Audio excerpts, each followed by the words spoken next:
Have a nice life, Kim. I'm not sure a more painful line could be devised. And what is miraculous about the verbal slap in the face is that you totally believe it, since it's coming from Saul Goodman, despite watching Jimmy beg her to stay just a few weeks ago. And Saul's words carry the sentiment of Chuck in his final conversation with his brother.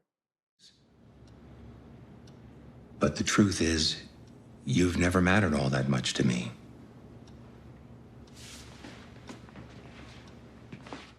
The two parallel lines are delivered to conceal the inner truth, which is, nobody matters more to me than you. In the words of Elie Wiesel, the opposite of love is not hate, it's indifference. Chuck wanted to seem indifferent towards Jimmy, and Jimmy wanted to seem indifferent towards Kim. But they're fronts in both cases. You could say Chuck partly hated Jimmy for hijacking the love of his parents, and Jimmy partly hated Kim for leaving him, but neither relationship was devoid of emotion.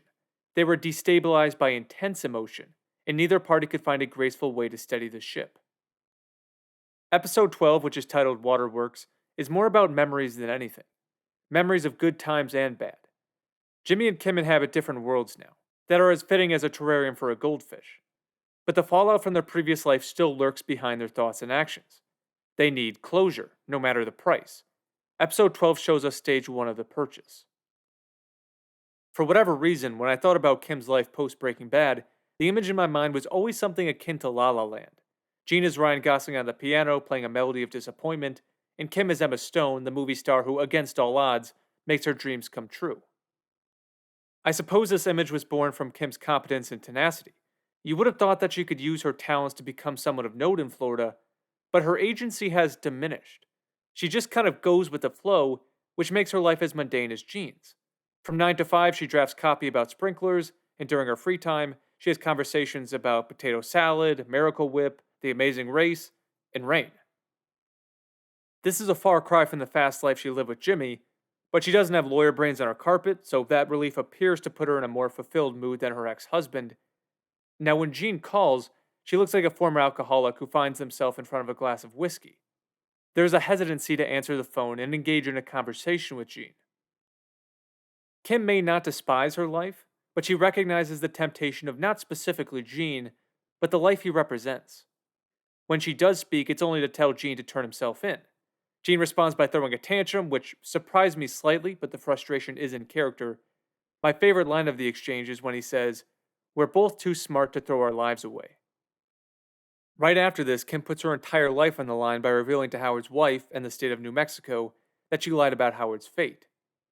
This ethical decision is replicated by Gene later in the episode when he chooses not to stop Marion from calling the police despite having the power to do so. The two decisions are not driven by the self-preservation instinct. They're driven by the conscience. Kim can't continue to live with crushing guilt, and Gene can't continue to live as a person who's willing to intimidate an old lady. These two decisions are more in line with who these characters were in Season 1. In next week's finale, I expect we'll see Gene release an entire series worth of emotion, but that challenge was given to Ray Seahorn in episode 12. It was one of the best pieces of acting in the history of Better Call Saul. Her divorce, the death of Howard, the death of her law career, the regret of being someone she didn't want to be, it all comes out on that Albuquerque bus. The scene is crafted in a way that I've only seen once before, and that would be in Portrait of a Lady on Fire. Adele Hennel was masterful in that scene as well. It is a bold move to put a camera on an actor for 90 seconds with zero dialogue and tell them to cry. Frankly, I'm surprised Vince Gilligan even opted for that route, but it goes to show how much confidence they had in Ray, and their gamble paid dividends. It was the most memorable moment of the episode for me. Before I talk about Gene, who gets a breathtaking moment of his own in episode 11, I do want to touch on a couple little Easter eggs I found interesting. For starters, we get one last look at Mike's old home that has since fallen victim to automation. I think we have seen the last of Mike in this world, so one last nod to his character was pretty awesome. It's a sad image. I remember being so excited seeing promo pictures of a grumpy Jonathan Banks trapped inside that box before season 1. It's a reminder of the time past, and I couldn't help but smile. The man with cancer that Gene robs has a balance in his investing account of $737,000. That is the number that Walter believes will be enough to support his family after he dies.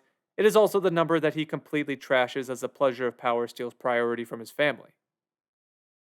The desk inside Cancer Guy's home happens to be the same Coco Bolo desk that Jimmy has imported into his Davison, Maine office.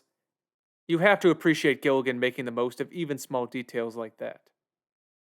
And finally, before Jesse Pinkman is slowly revealed outside Saul's office, the same way they shot Walt's reveal in Felina, by the way, his presence is foreshadowed by the Alaska Airlines sign outside the arrivals terminal. Gilligan directed El Camino, he directed this episode, so it is not surprising that he'd want to wink at that particular redemption story. Now, getting back to Gene, as I talked about in my video for episode 11, Gene is becoming more and more self destructive. Just going to the dying man's home when he knows the drugs may have worn off is a stupid risk, but staying in the home after the mission is accomplished is nothing short of recklessness. Now that we know the substance of his call with Kim, the feelings behind the decision are crystal clear. Even 6 years after Kim's departure, he can't help but take her advice very seriously. As she says, "I'm not sure what life you're living, but it can't be much." So although he still can't bring himself to walk into the police station with his hands in the air, time is running low, hence the many ticking clocks in the episode. Soon enough, he will trade in emotional and psychological handcuffs for real ones. The defining moment of the episode for Gene is a continuation of this theme. And if you look on social media, you're going to see this image posted a million times. Gene is forced to look back at his past, and he can't take it. I like how he asks Marion after closing the laptop, "What's that?" It's the obvious response given the circumstance. He wants to keep his identity clean, but it's also a question for himself. What is that? Who is that? And how did I become that? When Kim leaves Saul's office after signing the divorce papers, she runs into the familiar face of Jesse Pinkman, who tries to spark small talk the same way he used to do with Walter, which was great. But just like in episode 11, Pinkman's cameo has thematic relevance. He wonders if Saul is any good at his job, and she just says, "When I knew him, he was." And then off to Florida she goes. There is so much unsaid when they meet in Saul's office. We can tell that Kim wants to talk through everything that's happened and leave on amicable terms, but there is no Jimmy left to talk to. The pillars of justice are falling down around him. The man sitting at the desk is not capable of serious, deep conversations.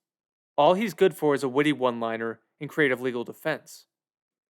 Saul Goodman is extremely likable in Breaking Bad because of those two offerings.